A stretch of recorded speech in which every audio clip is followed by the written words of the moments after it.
What's up? This is Vince Carter. You're listening to the 3-Point Conversion. Check it out.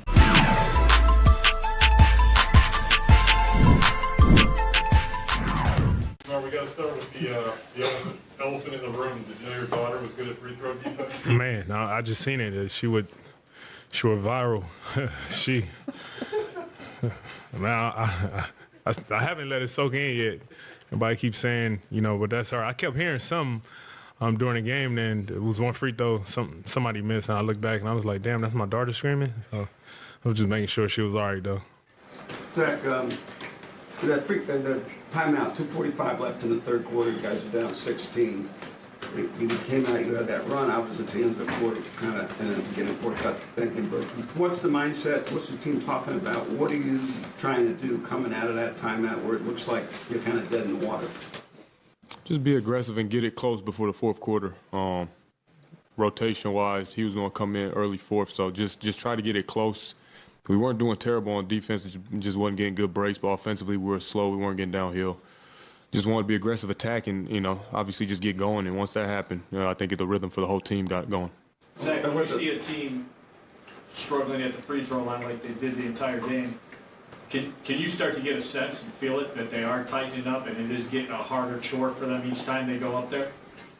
I mean, it's one and done game. And, obviously you want to give yourself the best chance. And I'm happy they missed a lot of them. I think we could do a better job of limiting the second chance points. You don't want to be put in that position where you're hoping somebody misses. But, we stepped in, we made ours. So I'm happy with that.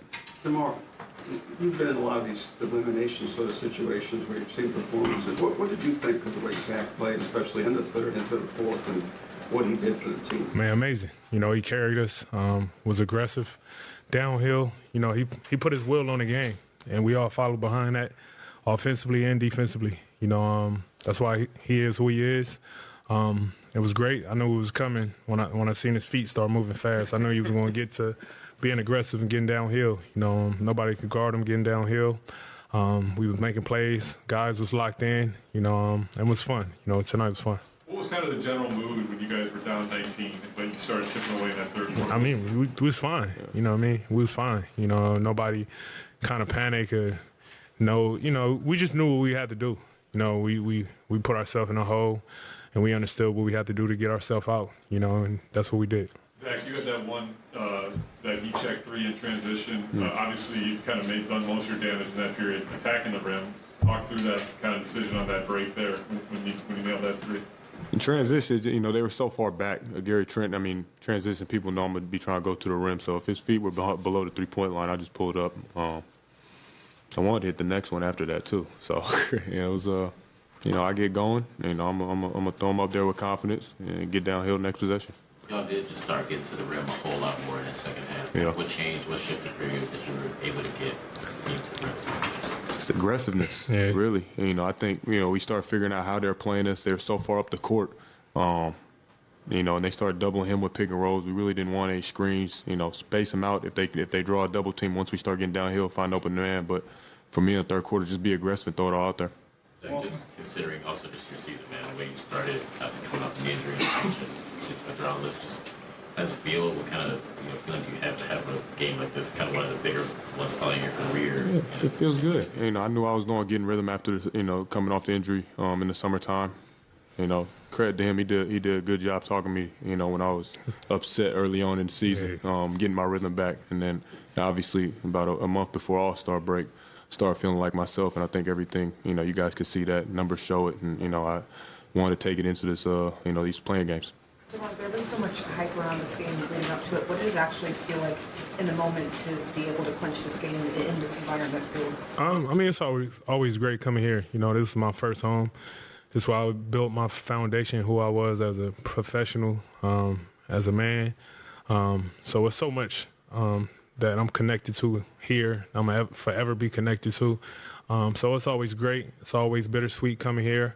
But in a moment like this, it was definitely cool to be able to get a victory in the playing game. You talked a little bit about your daughter already, but what was kind of the decision between having her come and what was it like having her under the basket there? Where you could see it's crazy. My daughter called me the other day when she was getting out of school, and she was just, she just said, "Dad, can I come to the Toronto game?" I remember going to all the Toronto games when she was a kid, and I almost said no because she in school back home. She kept asking. She was just adamant about coming to support.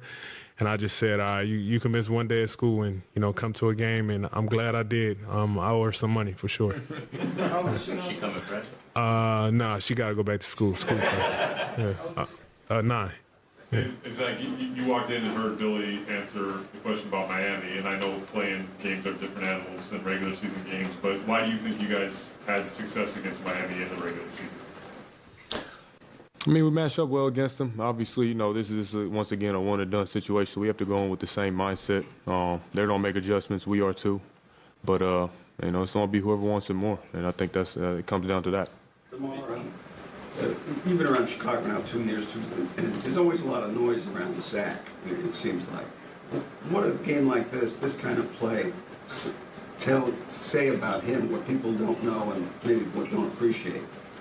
I mean, how special he is. I mean, it's not too many people in this league that has the talent that he has, and it feels good just to be able to share his, see him get appreciated, from the moment that I got here. I want everything to come his way in a positive nature because I know how hard he worked, how much he cared about the game. And, he's a hell of a person, so for him to... Don't make me blush, man. I don't say this many nice things to him all the time. So, but it's just great it's just great to see his appreciation that come because of the talent that he has. Like I said, I've always been a fan of him before I even came to Chicago. So now to be able to share every moment with him and see it means a lot. So it's definitely dope to see it. DeMar, it's nothing new, but what do you think of Alex Caruso and Pat kind of defending Pascal? Man, it was amazing. I mean, we feed off those guys, man. We feed off them. It's contagious. It's amazing what they do. It's amazing how much pride they take in being defenders. And with that, with us being the leaders of the team, we got to follow behind it. You got to rally behind it. And it's amazing when you see them lock up, get steals, make big plays, sacrifice their body, screen the rolls, diving for the ball. It's definitely get us going. Hey, Zach, you've had obviously big regular season games, and this game is kind of in the ether. It doesn't count as anything, but obviously you know the magnitude of it. Do you feel this is your first big Bulls moment game where there's an impact to it, there's a lasting memory to it, where you guys now are in do or die and you get the win? Yeah, I don't know. I'll let y'all decide that. I mean, I just wanted to help us win the game. If I had 0 points or 40, I just wanted to help us win the game, and we did that. So it's, move on to the next one and, see what we can do from there. Thanks, guys. Appreciate it, guys.